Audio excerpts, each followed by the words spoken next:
municipio ha pedido ya disculpas públicas a la exdirectora del Comité Permanente. ¿Cómo entendemos aquello y cómo lo explicamos? Bienvenido. Bueno, primero debemos de entender que el errar es humano y los políticos seguimos siendo humanos y obviamente somos propensos a cometer errores. Pero lo mejor cuando se reconocen los errores es enmendarlos y tratar de no cometerlos nuevamente. En ese sentido, el juez constitucional había mencionado que es el comité permanente a través de la presidenta y obviamente su director ejecutivo el que tiene que pedir disculpas públicas hacia la exdirectora del comité permanente, Diana Almeida, por una vulneración de derechos y que probablemente terminaba en un tema discriminatorio por su estado de gravidez y también por el estado de lactancia. En otras palabras, ¿era justo el pedido de disculpas? Por supuesto que sí, y aquí vamos a referirnos en la primera o segunda sesión del comité permanente en donde se trató este tema. Y fue Alex Valladares el que mencionó que ya existía una sentencia de la Corte Constitucional en el año 2020 refiriéndose a estos temas y que no se podía actuar como se lo actuó en su momento con parte del comité permanente. Pero aquí hay que también criticar y también hacer reflexionar.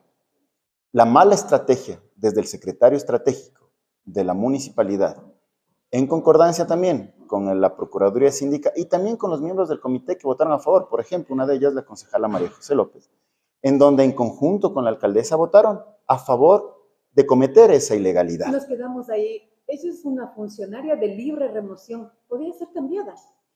Podía ser cambiada, sí, porque al ser una funcionaria de libre remoción, tiene que responder a la confianza de la autoridad entrante. Eso no estaba en juego, sino el mecanismo. Y la Corte Constitucional decía que debe tener 30 días para que se la pueda notificar. Y eso tampoco se cumplió. Entonces, por todo lado, había una ilegalidad o una inconstitucionalidad que el juez así dio la razón a los que propusimos que no se debería hacer en ese caso. ¿Hay perjuicio económico para el municipio? Por supuesto que sí, es del Tribunal Contencioso Administrativo el que determinar cuánto será la compensación que el municipio, el comité permanente, tenga que pagar a la exfuncionaria. Pero yo sí quiero decir que el dar disculpas públicas, obviamente a muchos políticos no les gusta y sus asesores en su momento les dicen que no lo den porque es sinónimo de debilidad. Pero hay que poner ejemplos a nivel mundial. Por ejemplo, la canciller y primera ministra de Alemania en su momento, Angela Merkel, pidió disculpas públicas por los errores cometidos en pandemia. El mismo rey de España en su momento también pidió disculpas públicas por los errores que se cometió.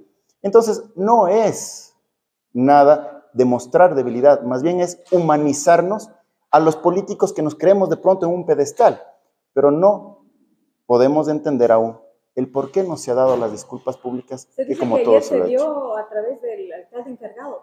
Bueno, eso ya corresponde a la legalidad que determinará el juez. Hay criterios, hay criterios divididos porque es el representante que está a cargo en este momento de la institución que puede dar las disculpas públicas. Otros dirán que no, que debe ser la misma alcaldesa, pero en todo caso, lo fundamental para mí es reconocer los errores y enmendarlos en su momento.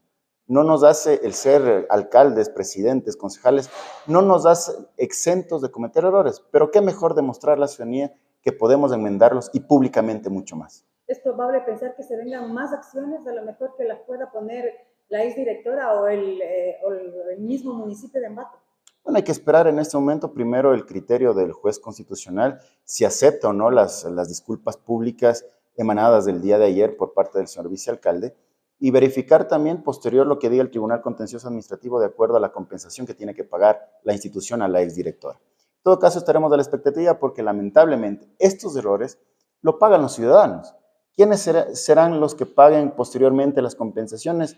Claro que es el municipio, pero a través de los impuestos o tributos que nosotros pagamos como ciudadanos. Todo eso hay que... ¿No hay derecho de repetición? Por supuesto que puede darse el derecho de repetición y ahí tendrán, obviamente, los que soliciten ese derecho, tendrán que también solventar las personas que votaron a favor de haberle sacado a la exdirectora del comité permanente. O sea, lo lógico era, no procedía el cambio de director. No procedía, ¿por qué?